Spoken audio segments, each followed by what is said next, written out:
ഇപ്പോൾ വിംസ് ആശുപത്രിയിലേക്ക് അല്പസമയത്തിനകം തന്നെ രാഹുൽ ഗാന്ധി MP അദ്ദേഹം അല്പസമയത്തിനകം എത്തും.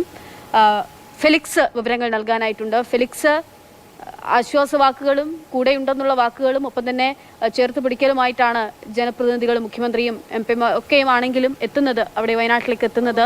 വിംസ് ആശുപത്രിയിലേക്കുള്ള രാഹുലിന്റെ സന്ദർശനം എപ്പോഴാണ്? അല്പസമയത്തിനകം തന്നെ അദ്ദേഹം എത്തിച്ചേരുമോ?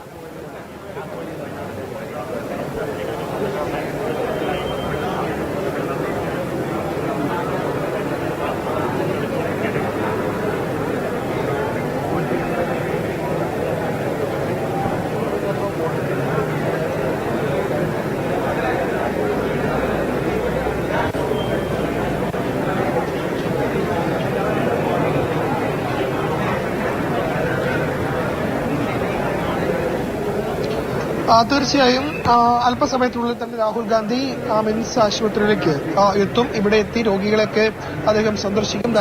ധാരാളം രോഗികൾ ഈ വിംസ് ആശുപത്രിയിൽ ചികിത്സയിലുണ്ട്. പ്രത്യേകിച്ചും കുട്ടികളും സ്ത്രീകളും അടക്കം ധാരാളമുണ്ട്. ചുരൽമല മേഖലയിൽ നിന്നുമുള്ള ധാരാളം രോഗികളാണ് ഈ ആശുപത്രിയിൽ ചികിത്സയിലുള്ളത്. അവരെയൊക്കെ കണ്ട് ആശ്വസിപ്പിക്കാനായി രാഹുൽ ഗാന്ധി അല്പസമയത്തിനകം ഇവിടേക്ക് എത്തും.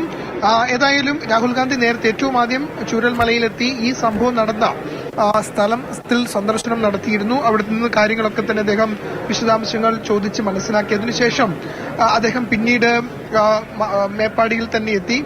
മേപ്പാടിയിലെ ഹെൽത്ത് സെന്ററിൽ, കമ്മ്യൂണിറ്റി ഹെൽത്ത് സെന്ററിലെത്തി അവിടുത്തെ ആളുകളുമായി സംസാരിച്ചു. പിന്നീട് കമ്മ്യൂണിറ്റി ഹാളിലെത്തി അവിടുന്നും ഡോക്ടർമാരുമായി സംസാരിച്ചു. അതിനുശേഷം മേപ്പാടിയിലെ ഹയർ സെക്കൻഡറി സ്കൂൾ, അവിടെ ഒരു മേപ്പാടിയിലെ ഹയർ സെക്കൻഡറി സ്കൂൾ എന്ന് പറയുന്നത് ദുരിതാശ്വാസ ക്യാമ്പാണ്. ആ ക്യാമ്പിലെത്തിയ ആളുകളുമായി അദ്ദേഹം നേരിൽ കണ്ട് സംസാരിക്കുകയുണ്ടായി. പിന്നീട് മേപ്പാടിയിലുള്ളത് മറ്റൊരു camp, saint Joseph UP school ഒരു ക്യാമ്പാണ്. അവിടെയും എത്തി അവിടെയുമുള്ള ആളുകളെ സന്ദർശിച്ച ശേഷമാണ് അദ്ദേഹം വിംസ് ആശുപത്രിയിലേക്ക് എത്തുന്നത്. ഇവിടെ ഏതായാലും നിരവധി രോഗികളുണ്ട്.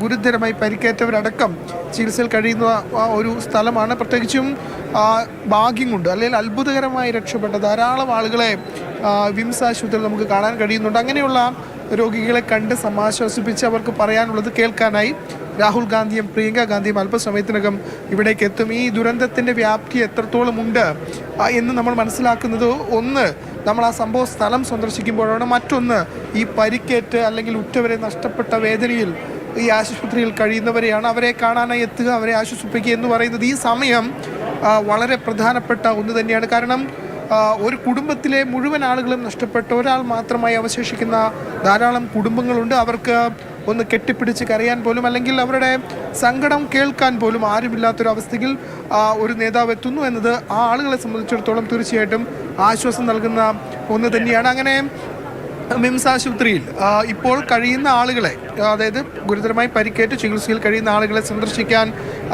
നിരവധി പേർ എത്തിയിരുന്നു. ഏതായാലും ഇപ്പോൾ രാഹുൽ ഗാന്ധി കൂടി എത്തുകയാണ്. നേരത്തെ സ്പീക്കർ AM ഷംസീർ അടക്കം ഇവിടെ എത്തി ഈ രോഗികളെ കണ്ടിരുന്നു. അതിനുശേഷമാണ് ഇപ്പോൾ രാഹുൽ ഗാന്ധിയും പ്രിയങ്ക ഗാന്ധിയും ഇവിടേക്ക് എത്തുന്നത്. ഏതായാലും ഈ സമാനതകളില്ലാത്ത അല്ലെങ്കിൽ കേരളം ഈ അടുത്തെങ്ങും അല്ലെങ്കിൽ ഒരിക്കൽ പോലും കേരളം ഇത്ര വലിയൊരു ദുരന്തം അനുഭവിച്ചിട്ടോ കണ്ടിട്ടോ ഇല്ല. അങ്ങനെയൊരു ദുരന്തത്തിന് ശേഷം ഉള്ള ബാക്കി പത്രം അത് അത്ര സങ്കടകരമാണ്. അല്ലെങ്കിൽ അത് കാണുക അല്ലെങ്കിൽ അത് കണ്ട് മനസ്സിലാക്കുക. ഇത്രയും വലിയൊരു ഉരുൾപൊട്ടലിൽ ഇത്രയും വലിയൊരു മഹാദുരന്തം ഇതുവരെയും സംഭവിച്ചിട്ടില്ല. അങ്ങനെ ഒരു ദുരന്തത്തിന്റെ കാഴ്ചകളിലൂടെ, വേദനിപ്പിക്കുന്ന കാഴ്ചകളിലൂടെ ഒക്കെയാണ് നമ്മൾ കടന്നു പോകുന്നത്. സമാനതകളില്ലാത്ത രക്ഷാപ്രവർത്തനമാണ് വയനാട്ടിന്റെ ഭൂമിയിൽ നടന്നുകൊണ്ടിരിക്കുന്നത്.